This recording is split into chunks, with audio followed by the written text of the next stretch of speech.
So a big announcement today for you. What led you to making this decision?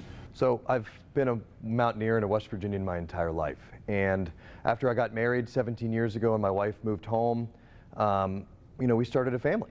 And as I've watched West Virginia, I have seen a myriad of missed opportunities. And what we have right in front of us today is an incredible opportunity to finally, for the first time in my life, maximize that opportunity to take this economic growth that we have, combined with what we in the legislature did to fix our code and make West Virginia a pro-growth state, to finally leave a legacy for our children where they can live here comfortably and prosperously.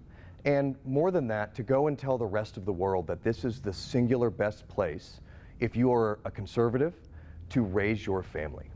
Did you know when you promised to run for just 2 terms that this was the next step, or did you get a feeling for that, or have you just kind of let it organically bring you to this spot? So I was always taught by my late mother that you should serve where you're called.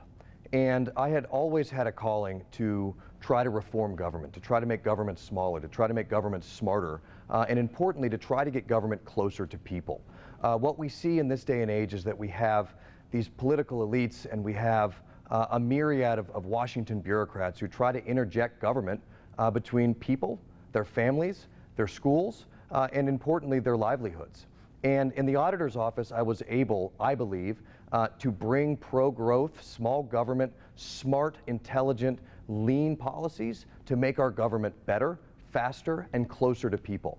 And in so doing, I was able to learn so much about our bureaucracy and why it so frequently fails the least among us.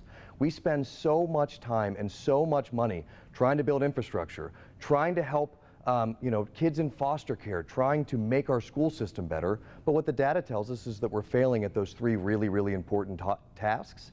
And I know that with my experience over the last 6 years in the auditor's office, I'm going to be able to fix those big problems on the bigger stage. You mentioned your accomplishments in the auditor's office, but you left off some which many may consider your best ones, me included. Transparency in government, and also accountability with your fraud investigation unit, and the way you beefed it up. It's much more robust than it was in the past. Where do those 2 things rank? Yeah, so we have prosecuted through felony conviction 44 West Virginians who have stolen from the people of West Virginia.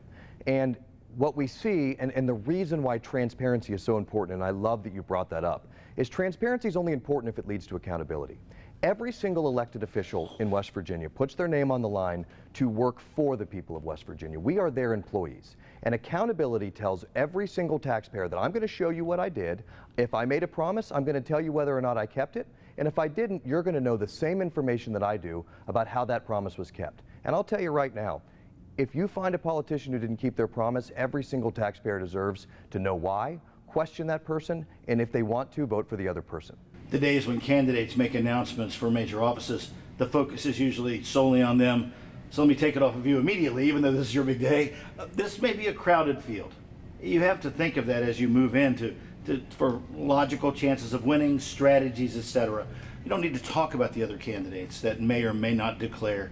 But how do you think this race shapes up with a 2-term governor leaving it vacant and no real strong favorite, at least yet, 2 years out, has emerged? So I would take umbrage with your characterization that there isn't a strong favorite. But here's the deal, Kenny. Public service is about just that. Public service is about serving your fellow people when you believe you have the ability to make their life better. I truly believe that my skill set, my experience, my intelligence, and more than that, my faith, gives me a really, really great opportunity to help my fellow mountaineers. And I have never been more excited to take this next step so that I can finally lead the people that I respect and love so much to a place that they've never been before. As you start this campaign, this is day 1 of this campaign, and you go out to West Virginia and meet West Virginians, what's the most important thing about you that you want them to know?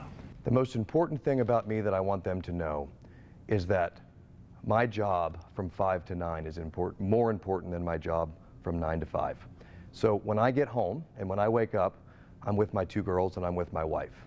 And the family is the bedrock of every single thing that the government is to do. And everything that I do is to help other people build stronger families, because this team that I have, These 4 people that I live with in my house, they're the most important people to me in the entire world. And I know that every single West Virginian shares that, and every task that I complete, every single policy decision that I make, and every action that I make in government is designed to make it easier for families to grow and to be successful. Mr. McCuskey, thank you for your time. Thank you, Kenny.